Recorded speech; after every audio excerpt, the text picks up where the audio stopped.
আসল ভଉଣୀ ମାନେ ତାସ ଖେଳିବାକୁ ପଡ଼ୁଛି ମନେ ବଉଲୋ ଖେଳିବା ଅତି ଯତନେ ବଉଲୋ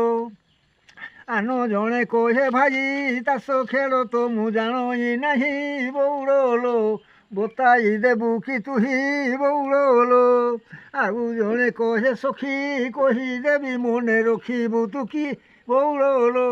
ପ୍ରଥମେ ଚିହ୍ନଟି କାଟି ବଉଲୋ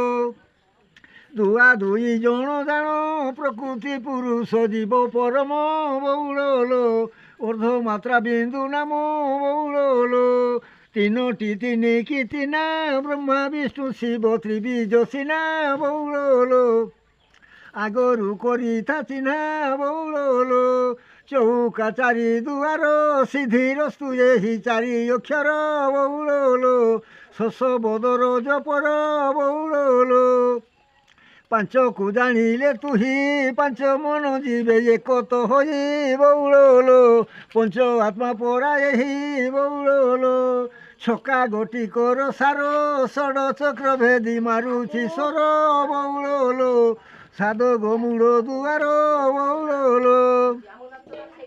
ସପ୍ତ ପଞ୍ଚାତ୍ମିକ ଦାଣ ସପତାଙ୍ଗ ଭେଦି ବୁଝିବୁ ଗୁଣ ବଉଲୋ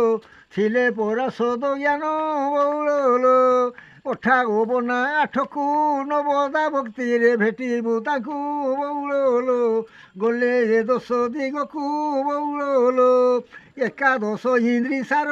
କର ଭେଦି ପରା ବହୁଛି ଧାର ବଉଲୋ ମନ ମୂଳେ ଠାବ କର ବଉଲୋ ଚାରି ରଙ୍ଗକୁ ଯତନ ଚିହ୍ନିତା କହୁଛି ଦେଇଣ ମନ ବଉଲୋ ନାଲି ପାନ କଳା ପାନ ବଉଲୋ ଚୁଡ଼ି ତନ ରୁଇ ତନ କହିବ କତ ଖେଳ ବିଧାନ ବଉଲୋ